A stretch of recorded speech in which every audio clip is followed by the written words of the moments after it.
所有网上的朋友，大家中午好啊！感谢大家一起来关注这样一个今天的这样一个讨论会这个课题。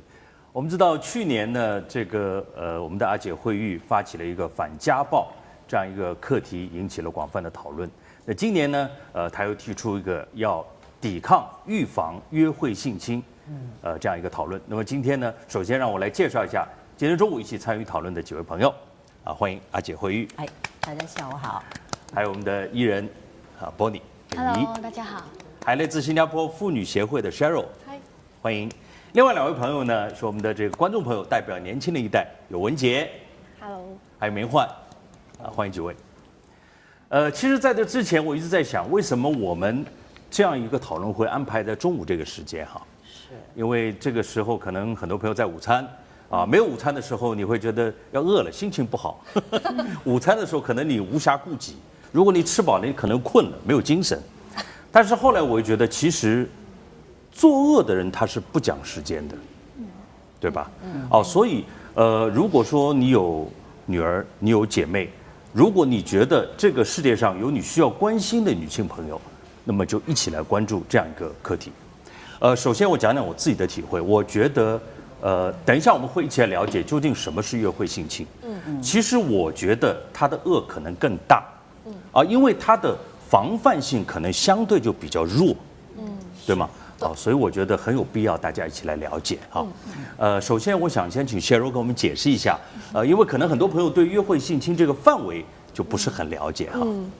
所以约会性侵的是你在和一群朋友出去的时候，还是跟一群刚认识的人出去的时候，在一个没有受到同意的情况下被性侵，就是到底是朋友的朋友，还是一个刚刚认识的一个所谓的朋友，而没有经过同意之下而被性侵的，那就是算是约会。性侵，所以这当中明确一个，因为我们中文常常理解约会可能是指男女朋友，就是相亲式的，恋爱式的。实际上这里是范围要远远广，对吧？对，包括聚会，包括哪怕老同学这种 party， 这上面发生的都算。另外一个想明确的是，并不仅仅只发生性行为才算性侵，对吗？如果是就是没有经过同意，然后你就是觉得不舒服，还是就是觉得被猥亵触摸，对，就是不只是一个普通性的一个行为，对，就是被猥亵、被触摸。那你觉得在性上面遭受侵犯了，心理上或遭受侵犯，这都算哈。是，而且我觉得这一个话题基本上可能在很多的媒体上面不是很广泛的在大家讨论着，可是我觉得它有逐渐的就是增加那个个案的情况。最主要是可能刚才所说的可能是一个聚会，可是也有一些是在网上认识朋友，然后去见一个面当成朋友的时候就发生这样的事情。而且我觉得年龄层不一定是年轻人，我觉得也不局限于只是女生，我觉得任何年龄层可能都会发生。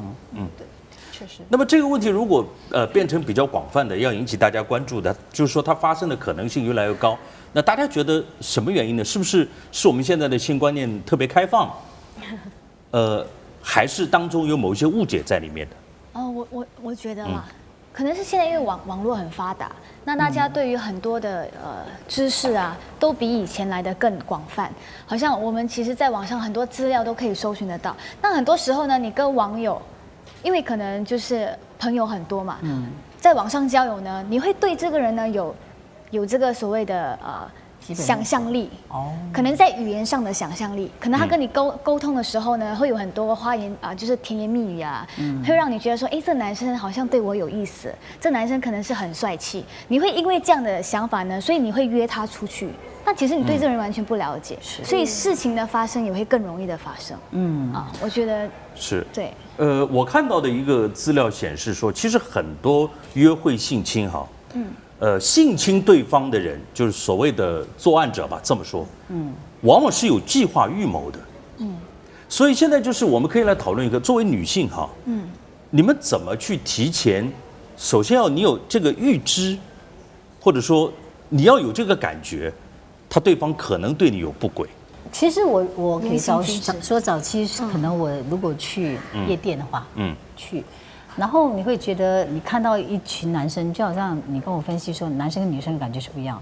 你去到一个夜店，你会觉得看到这样的男生向你献殷勤，你会觉得你没有安全感，或者这个男生感觉你比较舒服，这只是第一个片面的第一层的认识，可能再迟一点的话，可能就看不出他的真面目是怎么样。可是那第一个感觉，你会觉得这个人对我有威胁感，还是这个人献殷勤你就有威胁感？那男生应该怎么办？人家不说到一天都是我买一杯水给你，不是献殷勤到有时候有压迫感那一种，也蛮可怕的。可能是眼神交流或者是举动，好像对你就是有些男生会就是搭肩膀啊，可能对，而且很靠近跟你他打量你是从这个部分这样打量，然后停在某些部分，你就觉得这个人有不良之意。也就是说，以女性来说，当你看到这样的男生，你首先心里要有一点的警示，对吗？他不是说你讨厌他还是喜欢他的问题，是他可能会对你产生某一种伤害。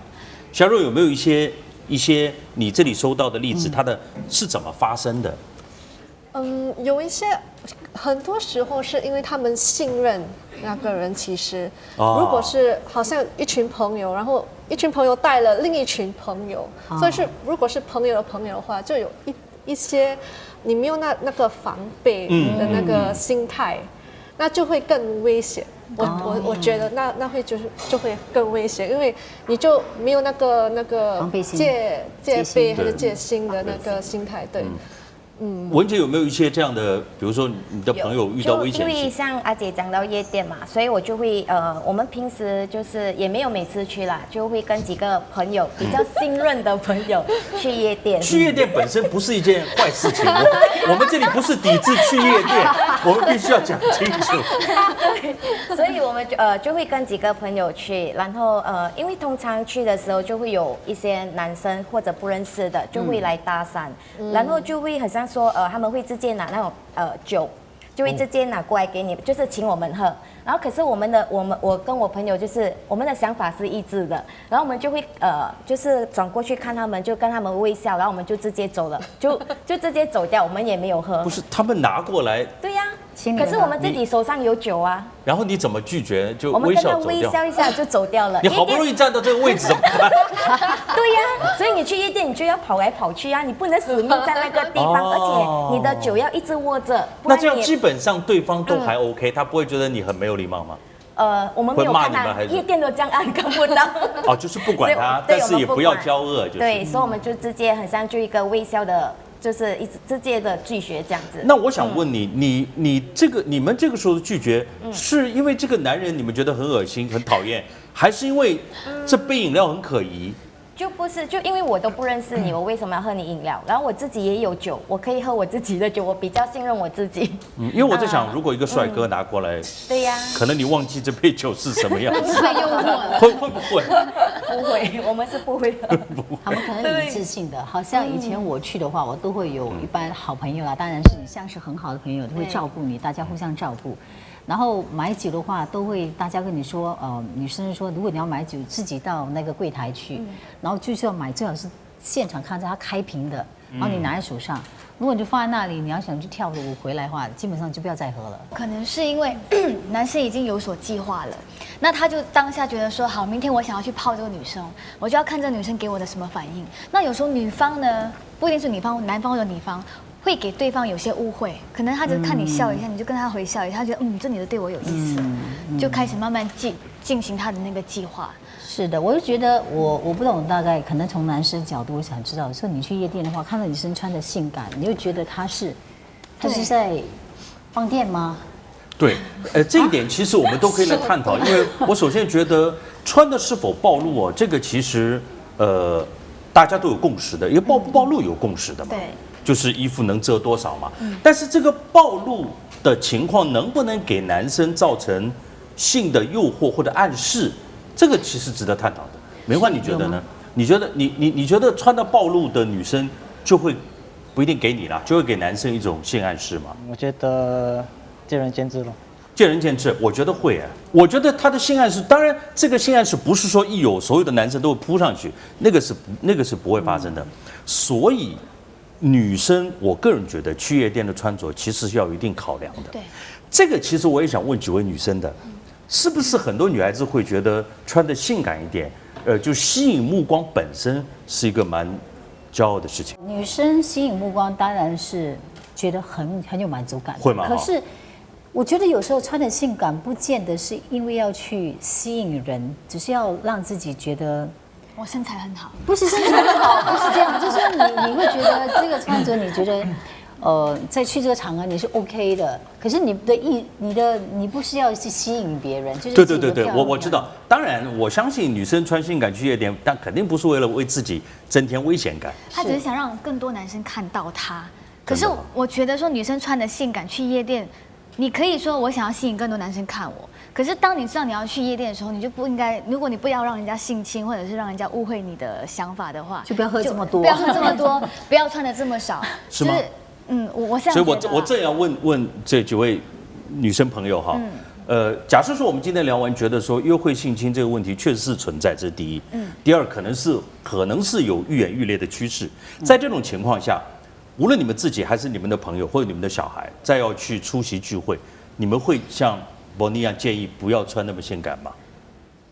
还是我觉得如果他们有自信的话，他们可以穿的性感是没问题的，只是就是要有一点的戒备啊，还是戒心啊。可是我觉得，我是觉得个人觉得，如果女性穿的比较性感的话，那你就不要喝太多啊，还是有一群朋友在一起啊。如果就是没有经过同意的话，如果你就是性感，然后引起男生的注意，然后就被性侵犯的话，也不是你的错，我是觉得对。是。那这个是女性，我们刚才谈到了这个，一个是饮料哈，对吗？当然注意，阿杰讲了最好是开罐的哈。文杰讲了这个拒绝的方法就是微笑的离开，我觉得是蛮好的哈。你不要给人家一个很臭的脸，这样可能有危险哈。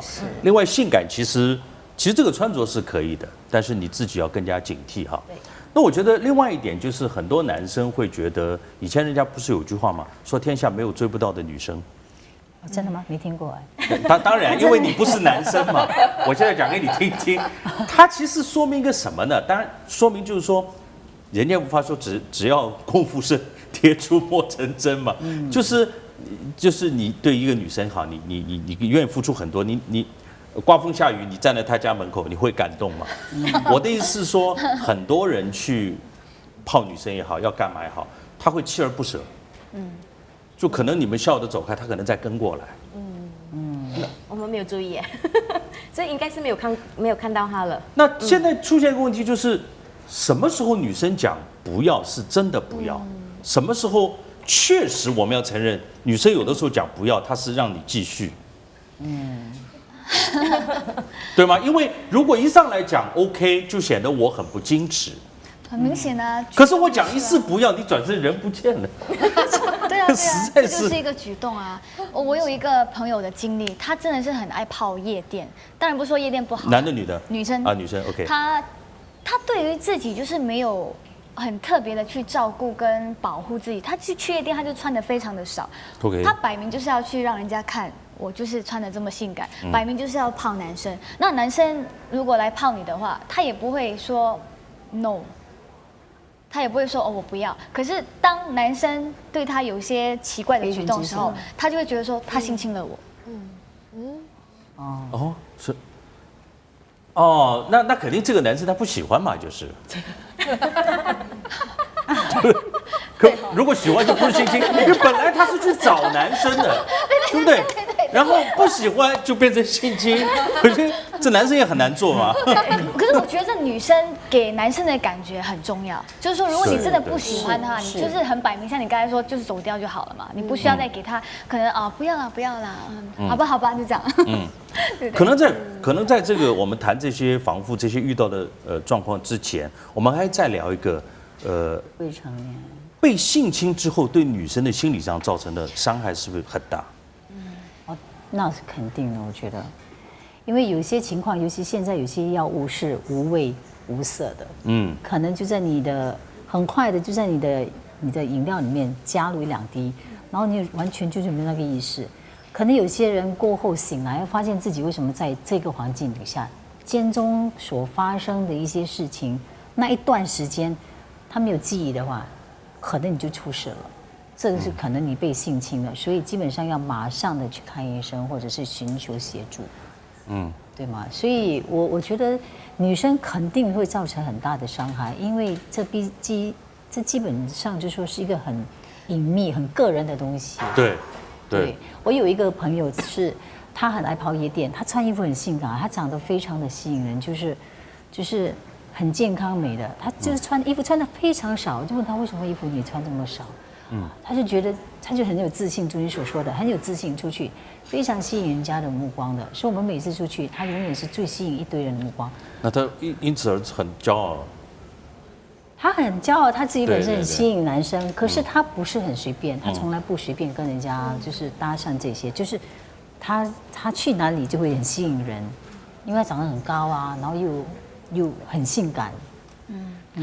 我是有一个真实的故事，一个朋友，他就是没有交过男朋友，也是在网上认识的一个外籍男朋友，交往不到3个月就跟他结婚了。那这男朋友就把他带去外国一起居住嘛，已经结婚了嘛。他这位外国男朋友呢，外国老公吧，就把他性侵，不性侵就是软禁了1年，就是性侵。然后现在他的生活几乎是没有办法可以想象的，因为他被这个男朋友已经关了1年，家人联系不到他，他全身都是所谓暴力倾向，全身都是瘀伤，他不可以见人，他不敢见人，他现在看到人群他会很害怕。然后我觉得对于女生在心理、生理都是一个很大的伤害，没有人可以挽救得了他，直到他自己可以走出这个阴影，去面对自己。像我们看了很多电视剧跟电影啊，其实性侵这一方面呢，对于女生是最不能接受的。像我自己如果看到这样的一些情况，就算是被非礼也好，我记得我在小学的时候，我有被就是在巴士上，我放学回家，然后我后面坐了2个男生，他们就是有吸那个强力胶嘛。我不知道嘛，那时候还很小，所以呢，那个吸了强力胶之后就是昏醺了嘛，他就把他2只手这样子抱着我，我就直接喊了一下。这个举动呢，虽然没有碰触到任何的地方，可是这种让人家非礼的感觉，我觉得是一生中都不会忘记的。对。其实我觉得像约会性侵可能会更大的一个伤害在于，可能女生本身还会有一个负疚感。我指的意思，比如说这个聚会，假如我不去就好了。而且你认识的啊，对啊，对吗？所以他会有一个内疚在里面，所以这个变成一种更大的一种伤害在里面哈。那么我刚才聊的哈，那么也就是说，你在一个聚会里面哈，刚才你们讲的是不认识的人，可能对你的某些举动让你会不舒服，你可以，那如果都认识呢？其实认识的最容易下手。认识的人会什么样的信号给你们？比如说，你酒不要喝到太多。那如何叫不要喝太多呢？其实有时候不是因为喝酒，而是他说我送你回家好了。就在送回家的那一段时间，我最好下手。听过很多这样的故事。对，因为我跟你是朋友嘛，要不然说，我朋友住那里，跟你住靠近，你就送他回家就好了。对，所以我们现在聊到后来，我们不能变成的结论是不能喝饮料，不能被送回家，不能接受殷勤。那你来干嘛？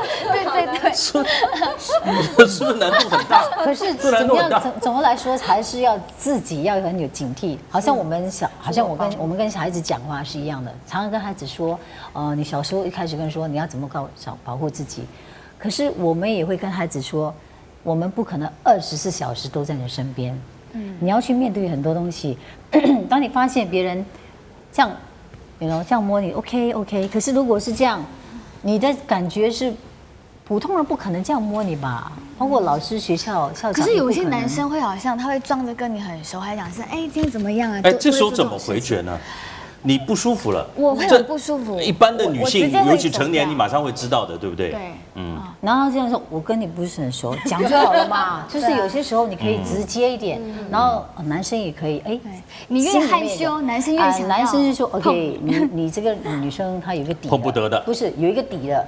我可以跟你好多朋友，可是我会跟你这样的话，你基本上不是很感兴趣的。那他知难而退。对，是那个反应给人家是不是有感觉还是没感觉啊？这个现在网友也有提出来说，男士要怎么保护自己啊？其实我们觉得约会性侵，当然确实也包括男性跟女性。啊，其实道理是一样的，就是你比较礼貌的拒绝嘛。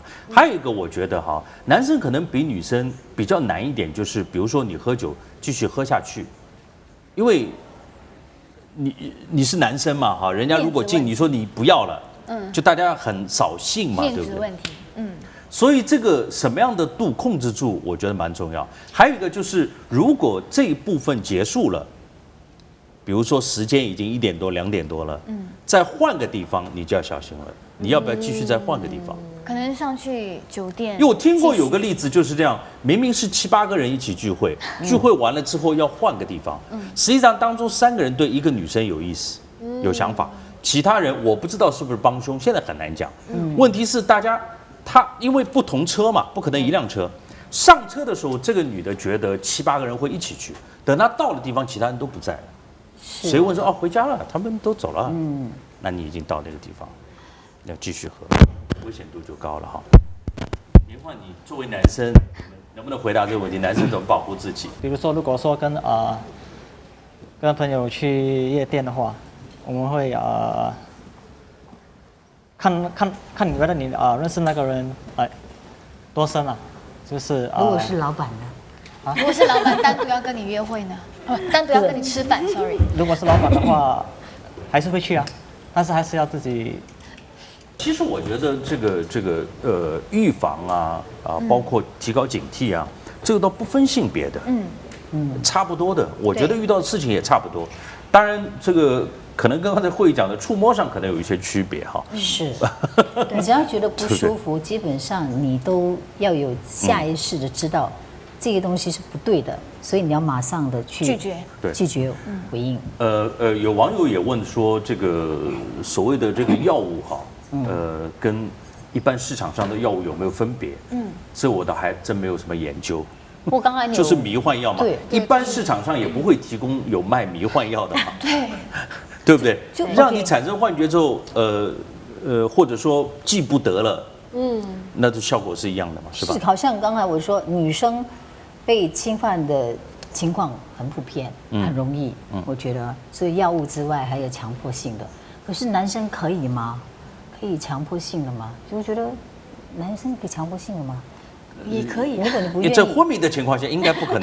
对，生理上是办不到的。对，那你这什么意思？就是男生被性侵都是自愿的啦？所以是不可能，对吗？没有，就可能男生他不想要他不想跟着女生，可能他不喜欢这女生，可是这女生不是，应该是这么讲。如果说你刚才举的老板的例子蛮好的，如果说男生迫于某一种压力，社会地位也好，被欠钱也好等等，我们随便举个例子，比如说你欠这个女的20万，他说你以身相许，那也是一种侵犯呢，对，也是一种侵犯呢。是，你在不情愿的情况下，而且同样会造成长久的一种心理的阴影，可能跟随一辈子，一样会出现的。好，那个也有人问说，外国发生女生强暴男生，请问有可能吗？如何定义？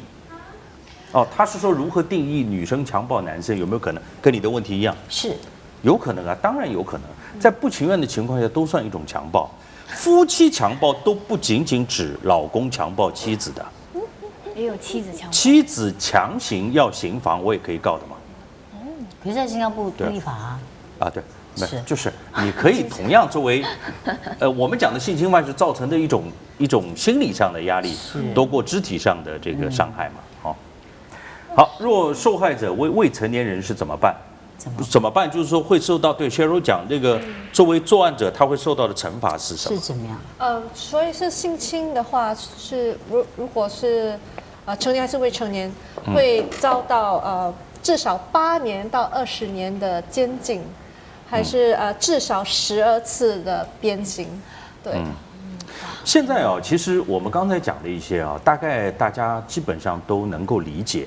比如说在夜店啊，你没去过，你也能想象得到。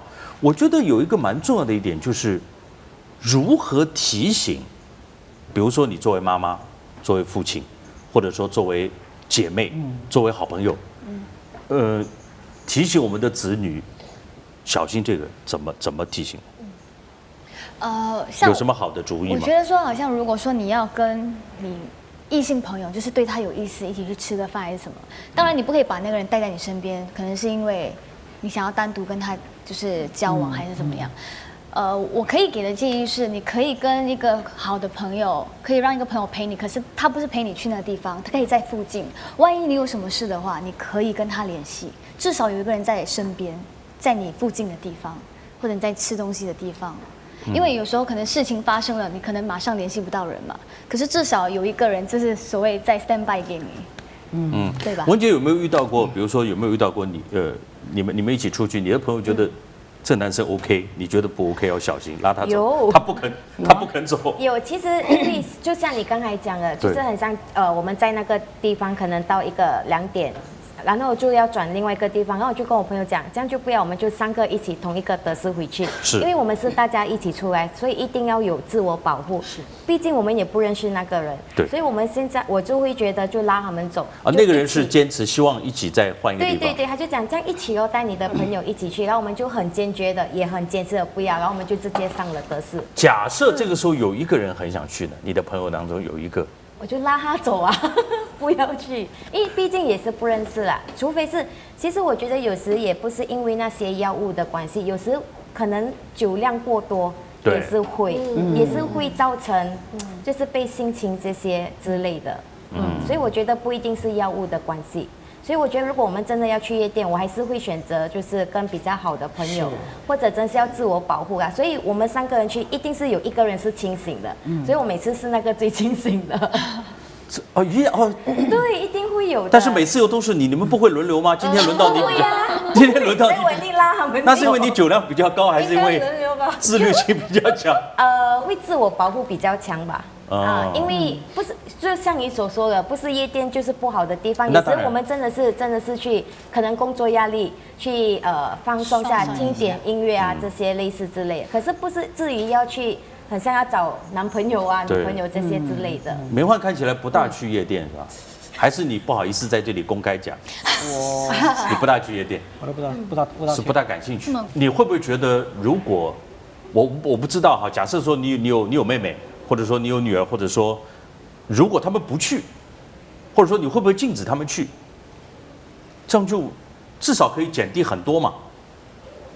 然后他的所有的聚会，你需要事先了解聚会的朋友有哪些人。因为我曾经问过一个父亲嘛，我说你女儿出去，你放心吗？他说我每次知道她跟谁。我觉得其中一个 way to prevent 的就是你可以你面另外一个人的时候，你可以拿他的 Instagram 他的 Facebook 这些，拿到他的 Instagram， 有他的 photo 嘛，到时候如果发生什么事情的话，可以。他意思就是说拿了那些照片当做证明，如果万一事情发生的时候，你可以拿着去报案。你的年代没有 Instagram。你的年代没有 Instagram。所以那时候不会啦，好像我本身那时候我去夜店是因为我们当艺人嘛，我们要去见识，然后有时候去跳舞可以发泄。可是我觉得还是最主要是你要身边跟朋友一起去，就如你所说的，就是其中一个人是要冷静的，其中是要冷静，然后对，而且你要很信任的朋友会跟你一起看着你。所以如果好像今天我通常是不会喝酒的，可是酒量不好，可是今天我想喝酒，朋友看到我今天开始喝酒的话，他就会很自觉的说，而且今天是轮到我的立场，我要照顾大家，所以不会就是所说的，就是说去另外一个场地。一起去，不会说分开坐车去，因为这个其实基本上就是给了，就是你说有意之徒今天的计划，对，看准哪一些人，就是往哪一个部分人去攻击，可能去的地方不一样，所以我们大家一伙9个人去，可能只有3个女生、3个男生、1个女生去了另外一间夜店，其他人去，然后说他们回家了，对，可是他们就去了别的地方，对，所以是朋友的话，基本上我们一起去。哪里都一起去这是个好经验。实际上，我们觉得今天这个话题当中最重要的了解一点是，大家都知道有这个事情，可是都会觉得不会发生在我身上，是是不是？都会觉得哎，今天不至于，所以往往就在你不至于当中有可能出现哈。现在又有个问题说，如果不幸的事情发生，有没有重要的证据？怎么样收集？就像他刚才所说那个 Instagram，怎么样收集证据？好，就是直接去报警看医生直接去报警看医生，不要冲凉，还是不要换衣服，就是直接去可报能身警。上有指纹，对，然后有一还是些有什么医生可以对，因为这个问题问得很好，因为很可能有的时候你真的有这样的例子，早上在莫名其妙的地方醒来，也不知道发生什么。不是那一段它断片那一段没有了也不见掉了。，对，如果你怀疑，你可以做一些检查，是这样就不能破坏证据哈。是，我说如果以防万一也好，因为现在手机这么方便，去夜店拍照，至少你的印象中，你还有一些知道哪一些人是昨天你见过这的人。明焕讲的，就多拍照，对多拍照，也他是拿 Instagram 拿什么人家不要给你呢？我给你拿过量的，你可能给我 ban 的了，对不对？好，可能现在很医生方便啊，就 Instagram 拿假的就好了。你自己先多拍照，当天晚上可以留记录。对，对不对然后如果你觉得你喝多了，你可能来不及跟就是身边没有人的话，你快点发短信给你身边的人，可以跟他们说我现在在哪什么，因为现在电话很方便，就是你可以发你的地点，你现在的地点跟人家说，我现在这个地方我有点醉了，你们可以来带我吗？所以大家很快就可以来帮你，或者你发讯息出去跟警察说，我现在是觉得这个地方不是很危险，不是大很家舒服。不是大家很快就会帮你，要有朋友的人。要有朋友啦，可是如果你真的是觉得这个东西不舒服，你打电话有一些就是你跟警察说，我现在在这个地方，我觉得一堆男生对我这样，我觉得我很没有安全感。你发简讯啊，可以的吗？可以对吗？现在可以的啊。有啊，因为这个现今社会就是我们的就是资讯这么发达，就是要让大家方便。可是因为方便也造成有些人有机可乘，所以有机可乘的话，我们也要真的要很警惕自己，在利用这些大家有机可乘方面，也要真的要怎么样随时的运用它来保护自己。对，因为我觉得还有一点哦，你看，如果说事实上被性侵之后，可能刚才 Cheryl 也分享了，可以打电话报警啊，也可以寻求你们的协助，对吗？包括一些辅导啊。对，就有一些非营利的组织就有提供这些辅导啊，还是调解啊，还有一些法律的信息的一些提供的服务，对，因为可能有的女生觉得说，因为种种原因，你被猥亵了，你就很难再去打电话，再去开口。我的意思是说，如果之前你不警惕，不像我们刚才聊的这些，不多做几步，一旦发生了受伤害，真的是你，肯定你都会没有勇气去打电话寻求帮助我觉得如果。真的发生的话，就应该找一些你信任的家人还是朋友，就跟至少多一个人说的话，就有一些的。是说出来比较好吗？的支持吧，就可能会跟你一起度过这个难关啊，还是跟你一起去报案啊，还是？可是我觉得这个话题会不会很难开口？因对为人家会觉得你是咎由自取，然后是你在什么情况底下？因为我觉得如果发生的话，事件发生，你可能会混淆你当时的决定，好像你会后悔呀。对，是我自愿的吗？还是我被逼的？还是为什么到底发生什么事？然后我是自己去把这个祸害自己找来的吗？所以怎么开口？我其实真的觉得很在想象自责的心态是比较大一点。我觉得我们讨论怎么开口啊，还可以讨论另外一个，就是我们如果学会怎么安慰，如果我们都学会安慰，对方就容易开口。如果有人跟你讲了，你应该怎么安慰呢？我觉得首先是不要就是指指点点啊，是不是谁的错啊？不是受害者的错，就是先聆听吧，对，然后才采取什么支持的什么举动啊，还是一起去接受辅导啊，还是对，我觉得聆听很重要。聆听。陪他一起接受辅导。如果他要的话，需要的话，我觉得，因为我也是有一个朋友，他经过了这件事情之后，他不敢跟别人说自己一个人到警察局报案啊。可是就是因为没有那个勇气，然后就觉得很艰难的过程，就放弃了。所以很多年之后，他才跟我们说，可是如果我们觉得当时如果他有那么的一个人在他的身边，可能事情就不一样，可能就不一样。这让我想到有一个故事哈，它一个故事，差不多那种一个女生被一个男的性侵，然后全世界都认为是这个女生主动，因为全世界因为种种，有的是因为胆小，有的人为个人利益等等，那这是小说了。最后造成什么结局？那个女的把那个男的杀了，一枪轰掉。真的吗？对，这是在。所以我的意思是说，让受到性侵的人可以勇敢地走出来，这还是很重要。所以周围人的态度很重要。因为我们现在这样说似乎很容易，很可能生活中发生的事情，很可能那个被性侵的女生，可能她平时就是比较不太注意。或许我们说的所谓习惯穿着性感，习惯比较大意，那这个就容易造成周围人不熟，你会觉得说是不是你有点活该？对，我们讲的是非常现实的东西，有可能他就会，你想想，一个从头到尾非常警惕的女生，往往这种概率就比较低一点，就不会穿的这么少，就是诱惑人家。我们看看还有什么问题？这个问题呢，就是吃的那个性侵药，会不会有一些什么后遗症？这问题是性侵药，在座的应该没有人吃过，就是被吃了一些迷幻药，然后被性侵了之后，我有什么？我在没有科学论断的前提下，我要说的是，我愿意很大，你懂我的意思？就是说，所以大家要小心嘛，对吗？我如果告诉你说这个迷幻药吃下去没问题的，醒来也就过了，没有副作用了，你是不是要去吃呢？我的意思是说，无论吃下去对身体有没有伤害，它肯定是不好的嘛。所以既不要给别人吃，也不要自己吃。是。对啊，你给人家下迷幻药，本身这个行为就是，这也算是犯法，就是很不这给人家下药，这个举动就是犯法，尤其是年轻人，我觉得应该是吧，对啊。这如果是非管制药品的话，你携带就是犯法的。另外这个通常我们讲的约会性侵都是在一个如果说比较多人的聚会上，以后再发生啊。那么在这之前，如果你经常拒绝不去，会不会被人家觉得你很怪？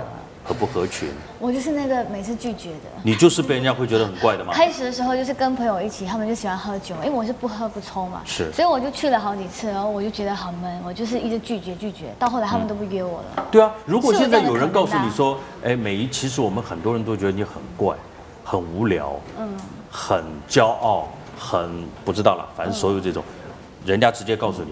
你会有不舒服吗？会啊，开始会觉得我好像是被歧视，因为我没有跟他们一起出去。会哈。这是心理上的一个调整吧，因为我觉得我不喝，我也不抽，我干嘛要去？我去那里我也坐在旁边啊。对啊，那我为什么不在家？是，而且那些人喜欢喝酒，他们是很喜欢玩游戏，很闷的，对，他们都不约你。可是我觉得 OK 的，OK 他们都不约我。我就会觉得他很闷。我觉得如果你有一个朋友像美仪这样，那你怎么看他呢？就真的是不约了，不约了，所以你不去几次就不约了。OK 啊，因为我们志不同道不合嘛。OK 的，最多3次他约你。好像我朋友他们去夜店玩得非常开心，我一直常常在那边拼命的想融入他们的开心。对我也是。可是我一喝吐的，然后自己很不开心，回到家自己都不很开心。OK， 你 OK 的，你所谓的 OK 就这样的朋友不叫有 OK 的。我朋友 OK， 他们不约我，就是属于喝酒啊去玩，他们绝对唱 OK。我是属于这个不属于这个。对，你是运气好，就是你的这帮朋友，比如说我要去喝酒，我不找你，我这个活动你喜欢的我找你，还是说这个是当然这个是最完美的一个结局。对，我讲的这种情况是，你可能周围只有这几个很好的朋友，可是偏偏他们频率太高，我不喜欢跟他们在一起，去夜店。可是别的事情呢，他们因此也慢慢疏远我了。那没关系啊，你可以找到自己属于那一区的朋友，可以的。开始的时候会觉得觉得很辛苦失落非常的辛苦，因为大家都爱喝，就觉得说为什么自己融入不进他们，他们，所以开始的时候其实有这个想法，说好吧，我就去。去了之后，你发现这地方真的不适合我啊！喝你也不觉得，开始会被，就是开始会喝一点点，所以我就是那个保护他们的人，因为每个都倒了，所以我就送他们回家。文姐，你曾经有没有过这样的朋友？后来慢慢就觉得有 OK。有其实因为很多朋友其实也是有很多阶层的，就是我有一般朋友也是会很频率期的，可是就变成过后也是慢慢疏远，我们也会慢慢疏远，因为他们的频率太高了，我也不是一直去那种的，是，就可能是可能2-3个月去一次啊，这样。其实是有一些朋友，一般朋友是频率一直去的，每个礼拜可能1个礼拜可以去3-4天，然后他们隔天还是可以很精神的做工的。没有，我要问的问题是说，常去的玩的这些朋友如何看待不愿意去的人？我想，因为可能有一些网友觉得他也有这样的困扰哈，或者年轻朋友他。